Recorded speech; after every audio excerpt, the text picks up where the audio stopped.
बिस्मिल्लाहिर्रहमानिर्रहीम। अस्सलाम वालेकुम। आप देख रहे हैं हालात। मैं हूं सईद चौधरी।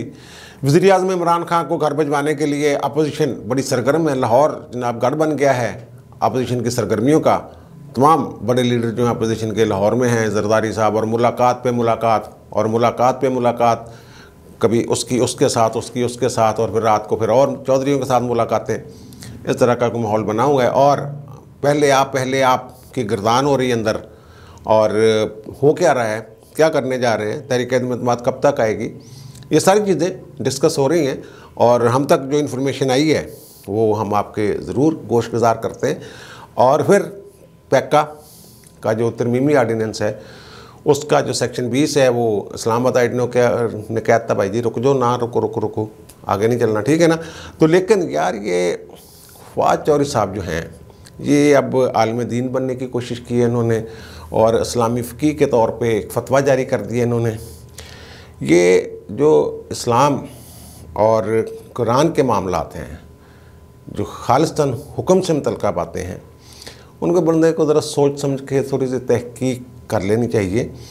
अब फवाद चौधरी साहब ने जो एक गलत चीज़ बयान की है, एक जोड़ दिया है जिस चीज़ को, बुहतान को सूरह निसा के साथ। मैं कोई आलिम दीन नहीं हूँ, मुझे इसलिए याद है कि जब जियो ने एक ज़रा सोचिए के नाम से हदूद लाज के ख़िलाफ़ एक कंपेन मुशर्रफ साहब के कहने पे शुरू की थी, तो तब भी ये गलत मलत जो है ना, इस तरह के फतवे जैसे फवाद चौधरी साहब ने दिए बहुत सारे लोग बैठ के देते थे।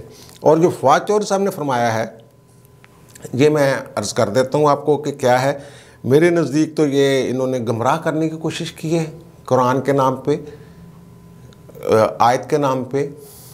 मैं ये समझ रहा हूँ कि गुमराह करने की कोशिश की है। अब इसका उलमा इकराम जो है वही सही बता सकते हैं कि जनाब फवाद चौधरी साहब पे कोई पैका आर्डीनेंस का जो है वो लगता है नहीं लगता, क्योंकि इन्होंने तशख़्ख़ुस मजरू किया है एक हुक्म का। तो ये जनाब उस वक्त मैं कह रहा हूँ ना, वो जब जियो वाले चला रहे थे एक कंपेन, तो तब भी एक बहुत बड़े स्कॉलर जो हैं ला के, तो उन्होंने भी ये कहा था, जनाब सूरह निसा का हवाला दिया था उन्होंने, ये ख़वातीन के हवाले से जो हदूद वगैरह के लाज हैं उस। तो इसलिए मुझे याद था कि मैंने उस पर भी कोई 10-12 कालम लिखे थे इस मौजू पे, तो मेरे जहन में वो सारा मामला था। अब फवाद चौधरी साहब जो हैं ये फरमा रहे हैं कि अपना उन्होंने ट्वीट किया है, वो ट्वीट हम आपको दिखा देते हैं। वो कहते हैं कि हद के इज़्ज़त सिविल कानून है, लेकिन तहमत, तज़हीक और बहतान इस्लामिक ला के वाज़े कवानीन हैं। और ठीक है, ओके, बहतान नहीं, ये मौजूद है, ओके, यहाँ तक ठीक है। और इस जुर्म पर सख्त सज़ाएँ हैं, ओके, सख्त सज़ाएँ हैं। खुसूसन अब यहाँ ज़ोर दे रहे हैं, अपनी बात के लिए दलील ला रहे हैं फवाद चौधरी साहब। खुसूसन सूरह निसा में ख़वातीन पर तहमत तो हद है, यानी ये दो तरह के कवानीन, हदूद होते हैं, हदूद लाज होते हैं, और ताज़ीर होते हैं। हदूद लाज वो होते हैं जो अल्लाह की तरफ से एक हुक्म आ जाता है, उसमें तरमीम नहीं हो सकती। लिहाजा ये कहना दुरुस्त नहीं कि क्रिमिनल कानून बनाना गलत है। बहस ये होनी चाहिए कि गलत इस्तेमाल रोका जाए, ना कि ये कि कानून होना ही नहीं चाहिए।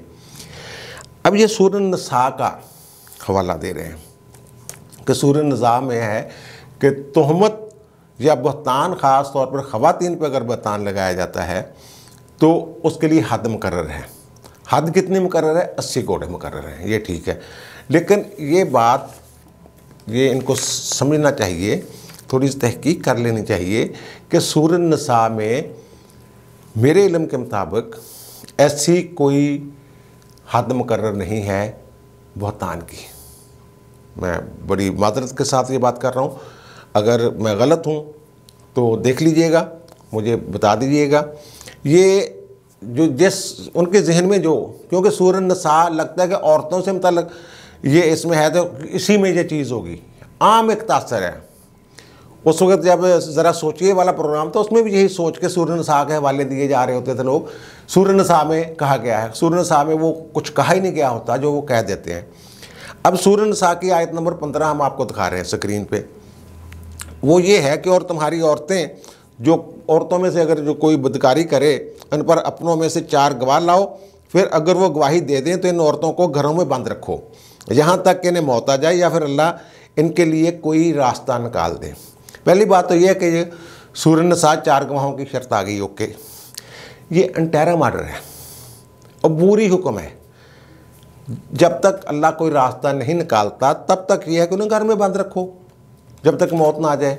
इसमें बहतान शैतान का चक्कर ही कोई नहीं। अगर गवाह नहीं लाए जाते तो कोई कुछ नहीं, इसमें आगे कोई फरमान ही नहीं। जो हतमी हुक्म आया है वो है सूरह नूर में, सूरह नूर, जिसमें वो अल्लाह ताला ने हुक्म फरमाया है, कहा कि हद लगाते वक्त तरस ना खाओ, फिर वो वाला है। उसमें ये जो औरतों पे मोहसनात, यानी औरत आम औरत नहीं, मोहसनात होती है वो शादीशुदा औरत, पाक साफ शादीशुदा औरत, उसको मोहसन कहते हैं। मोहसनात, चलो ये तो लंबी बहस है ना, फिर ये तो कोई उलमा कराम ही करेंगे ना। अच्छा, पाक दामन औरत, मोहसनात, पाक दामन औरतें कर लें इसको। अच्छा, ये है, मैं आपको दिखा रहा हूँ सूरह नूर की आयत नंबर 4। इसमें अल्लाह ताला ने ये हद मुकर्रर की है। वो फरमाते हैं, और जो लोग पाक दामन औरतों पर तोहमत लगाते हैं और फिर 4 गवाह नहीं लाते तो उन्हें 80 दुर्रे मारो, 80 कोड़ों की सज़ा, और कभी इनकी गवाही कबूल ना करो, हमेशा के लिए सादक और उम्मीद के लिए इससे खारिज, और वही लोग नाफरमान हैं। ये जनाब सूरह नूर है। और सूरह नूर की बजाय सूरह निसा अगर इनकी बात मान लें हम, फवाद चौधरी साहब की, तो फिर हम सूरह निसा ढूंढते फिरेंगे कि जनाब हद कहाँ मुकर्रर है। जैसे वो उन्होंने सफ़ा गलत नंबर पता नहीं कैसे दे दिया है, ऐसे ये चक्कर है। तो इसमें तो मैं कहता हूँ कि फवाद चौधरी साहब जो हैं, इन पर कोई अगर ये पैका शक्का का कानून है, या तो ये तस्हीह करें, अपने दुरुस्ती फरमाएँ कि जनाब सॉरी सूरह निसा नहीं, मैं तो सूरत नूर का मैंने हवाला देना था।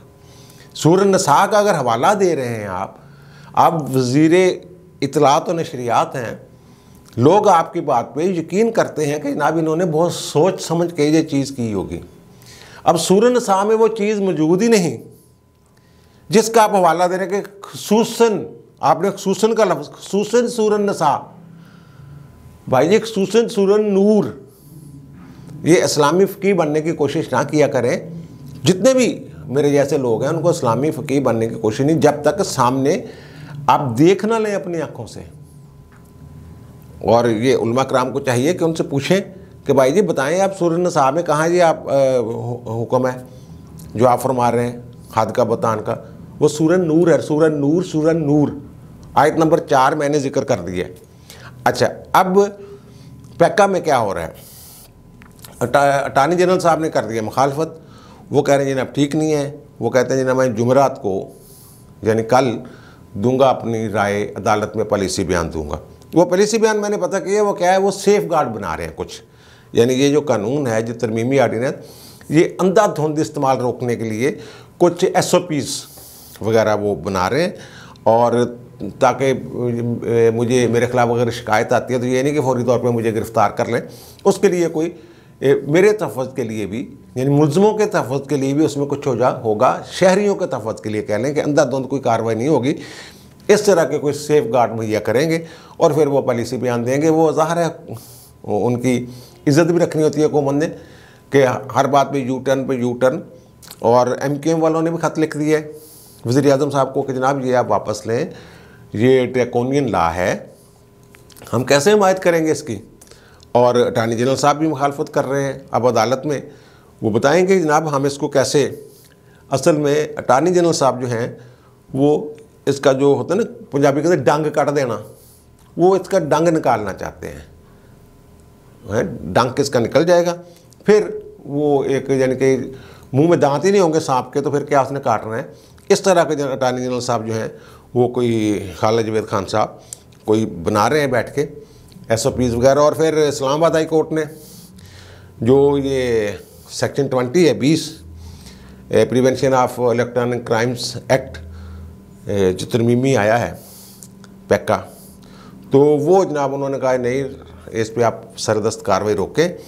और जो एक दरख्वास्त आई थी उस पर उन्होंने नोटिस वगैरह जारी करते हैं, बाकायदा जवाब मांग लिए। वो मेरे ख्याल अगली पेशी में अटार्नी जनरल साहब भी पेश होंगे और वही बताएंगे। उन्होंने कहा कि अगर SOPs आपने सबमिट करवाए हुए हैं। अगर आपने FI वालों ने कार्रवाई शुरू की, पकड़ दकड़ की, बंदों को पकड़ा, तो फिर DG FIA को मैं पकड़ूंगा, जज साहब कह रहे हैं, और सेक्रेटरी दाखिला को भी पकड़ेंगे। और फिर वही बात उन्होंने बड़ा ज़बरदस्त बात की है कि अवामी नुमाइंदों के लिए तो हद के इज़्ज़त का कानून होना ही नहीं चाहिए।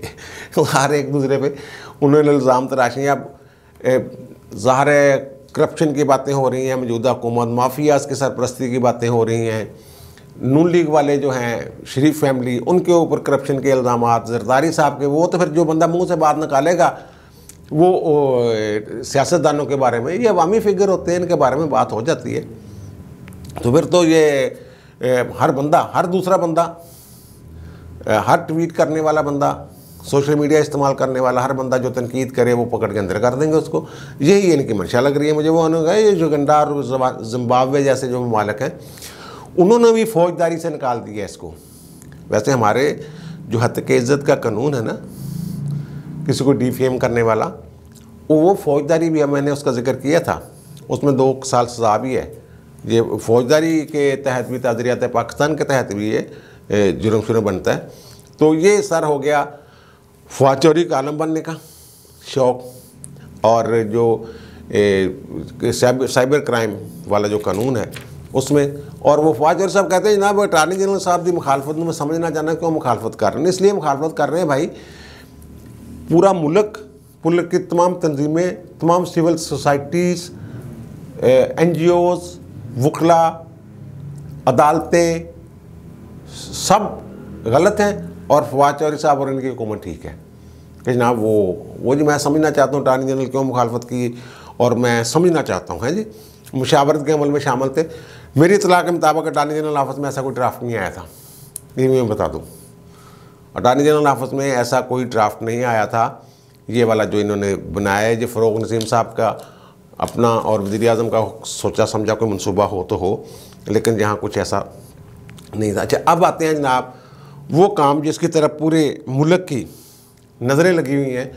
अपोजिशन वाले कहते हैं जनाब इन्हों घर भेजना, आज करिए कल करिए। इतला ये है कि जो तहरीक अदम एतमाद है, वो पहली तरजीह है वो है डायरेक्ट इमरान खान साहब के ख़िलाफ़।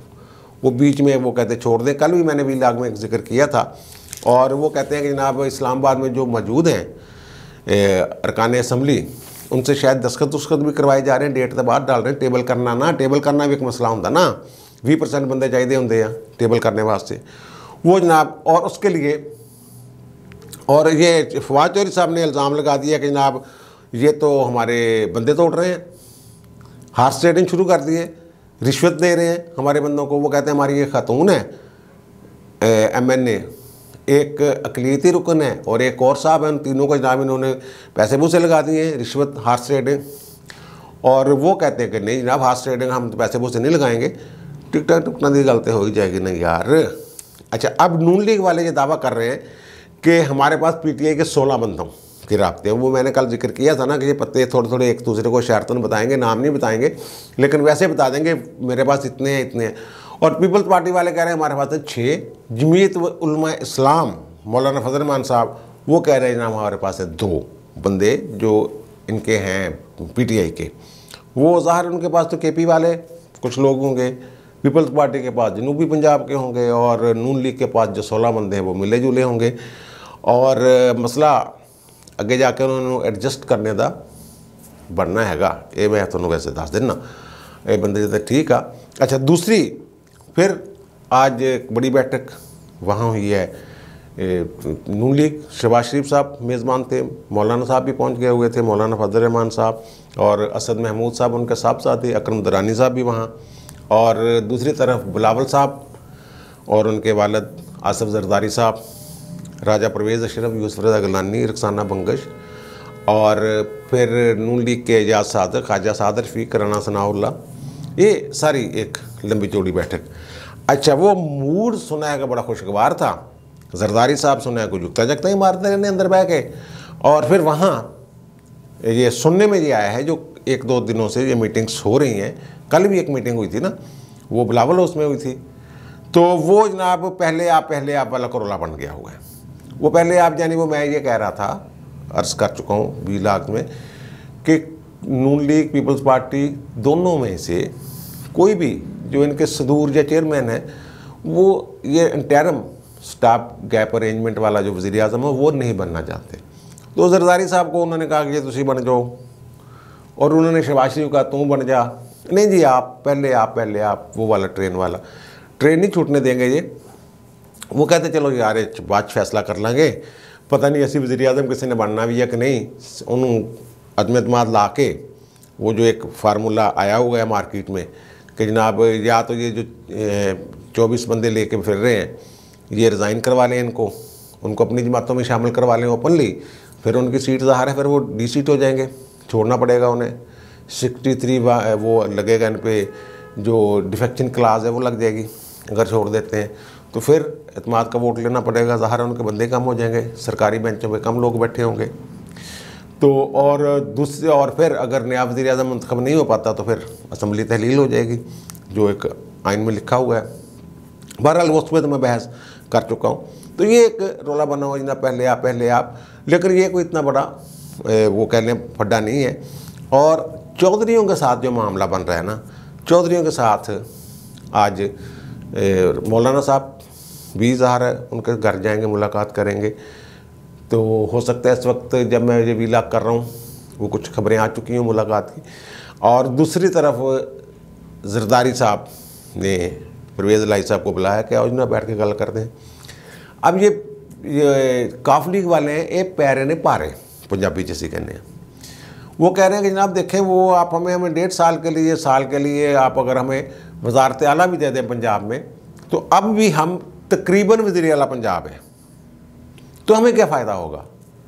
ये गेम है अगली, ये जो बारगेनिंग हो रही है ना, ये थोड़ा अरसा है, इसके लिए नहीं हो रही कि जनाब एक दफ़ा वज़ीर आला बना दो तो फिर ये गेम आगे क्या। यानी 5 सीटें हमारी इस दफ़ा हैं कौमी असम्बली में, क्या हमें 10 मिल जाएंगी? क्या अब नून लीग वाले तो खुशफहमी में है ना कि क्लीन स्वीप कर जाना हमने, किसी को रह नहीं देना। और काफ लीग को शायद 2 सीटें में ना कहने लबड़, लेकिन वो करनी पड़ेगी। वो इनको कोई ना कुछ अगर इत्तेहादियों का साथ मिलाना है, ख़ास तौर पे चौधरी बरादरान को, फिर इनको कुछ ना कुछ करना पड़ेगा। चौधरी बरादरान को साथ मिलाने की एक वजह ये भी है, अगर अलैलान चौधरी साथ मिल जाते हैं तो उनका जो बिल्कुल मोराल जो है पीटीआई वालों का वो बिल्कुल एकदम गिर जाएगा। कोई भी ये 24 बंदे जो कह रहे हैं कि हमारे पास हैं पीटीआई के, ये अलैलान खड़े हो जाएं अपोजिशन के साथ, या काफ लीग वाले खड़े हो जाएं, एमक्यूएम खड़ी हो जाए, जीडीए खड़ी हो, कोई भी, तो उनका मोराल जो है वो जो बड़े हवाओं में उड़ रहे हैं ना, वो अब भी कहते हैं कि आप 24 घंटे के अंदर ला कर दिखाएं, देखें हम क्या सलूक करते हैं।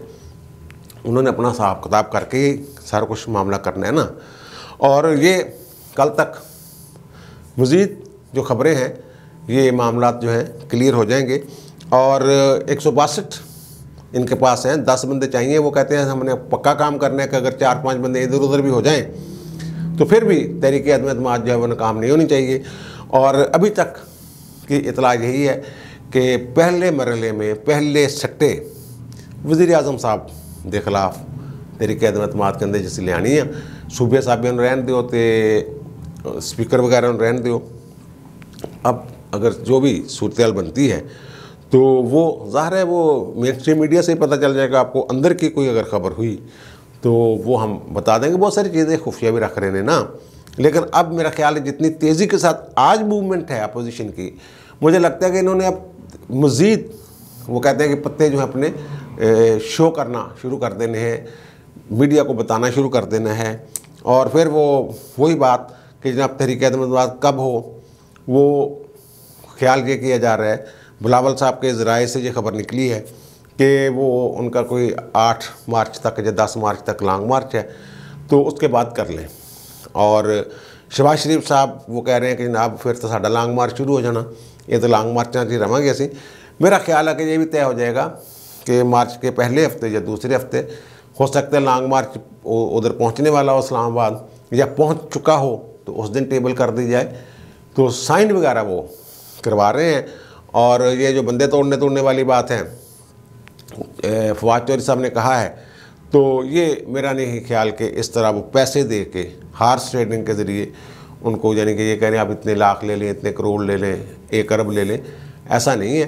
कोई और लालच हो सकता है कि जनाब 4.5 आ जाओ तो तुहानू टिकट दे देंगे, थोनू अगली सीट फिर थोड़ी पक्की, इस तरह के मामले आते हैं। बहरहाल सूरत हाल मज़ीद वाज़ेह हो जाएगी शाम तक, दूसरे व्लॉग में इंशाल्लाह तफसील से बात करेंगे।